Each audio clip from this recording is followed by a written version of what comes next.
Par, ano ka nangyari kay JC kagabi? Hindi ko nga rin alam ito eh. Puntahan na lang kaya natin. Tara, punta natin. JC! JC! JC? JC! Tol, wala atang tao. Walang sumasagot eh. Ito lagi eh. Antayin mo kasi. JC! Uy, ang lakas ng boses mo. Joke lang, Sander. Pinapatawa lang kita. Tawagin mo na. JC! JC! JC!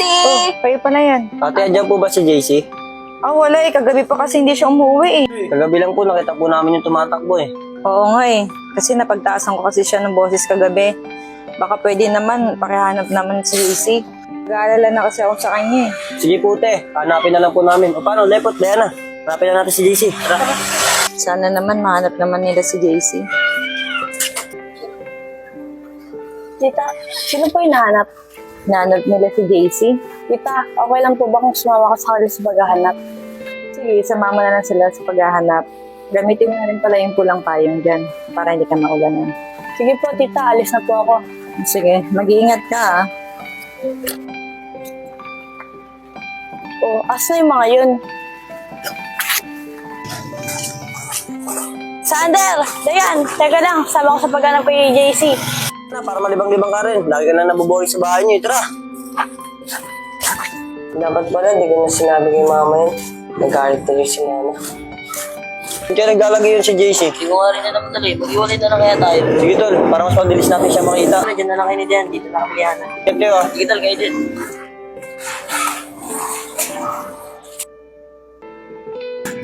Nahiya na kay mama. Gusto ko na mo sa bahay.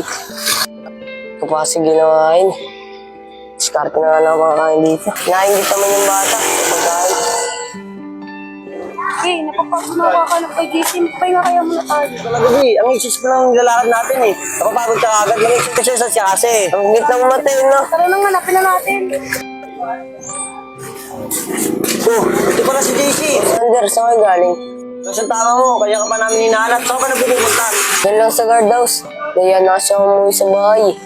Nagalit kasi si mama. Ito kasi ginawa mo, ba't nagalit?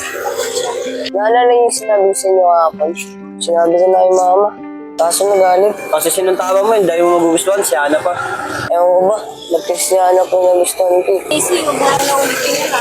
Oo nga pala, pinapanap ka na sa amin natin ni siya. Umuwi ka na daw. Sabihin niyo na lang, hindi niya ako nakita. Naya talaga ako umuwi sa bahay. Umuwi ka na, tara na! Ayaw ka muna! Hindi rin ako umuwi, sabihin niyo na lang, hindi niya ako nakita. JC! JC!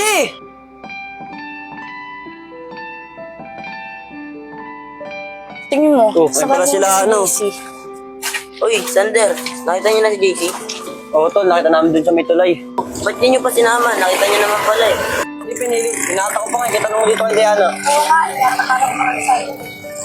Sander, samahan niyo ako. Ako na yung kakausap. Mabuti pa Ana, ikaw na kumusap. Ayos sumunod sa amin Tara, eh. puntahan natin. Baka makalayo pa. Tara, punta natin.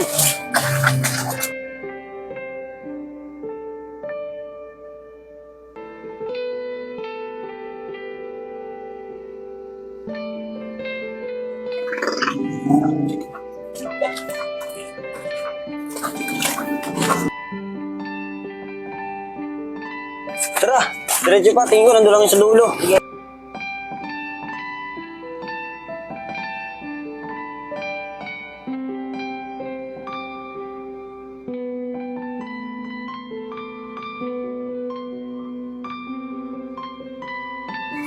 Oh, ayun si JC oh.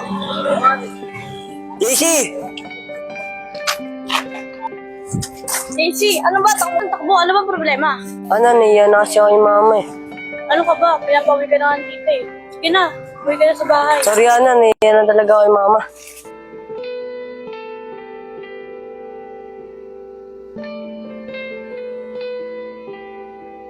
Ano, uwi ka na. Nag-aalala na si tita eh. Oh, men, umuwi ka na.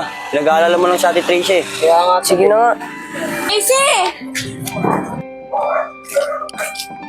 Ana, paano? Dito na ako. Ikaw na lang sabi kay Tita Tricia na sumama sa atin si JC. Sige, Lepot. Mag-ingat ka. Sige, dito na ako.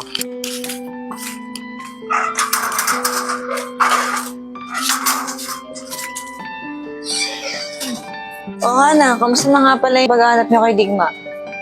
Tita, wala po namin siya kaso siya sumami. Nagbuhat po kami. Ano? Mukhang nagtatampo na talaga sa akin si Digma ah. Hindi naman po yata, tita. Nahiya lang po ata siya sa'yo. Dapat pala sumama na lang pala ako sa paghahanap sa inyo. Oo nga po, tita eh. O sige na, Hana. Magpahinga ka na. Kami na lang ng kapatid kong maghahanap. Hindi po, tita.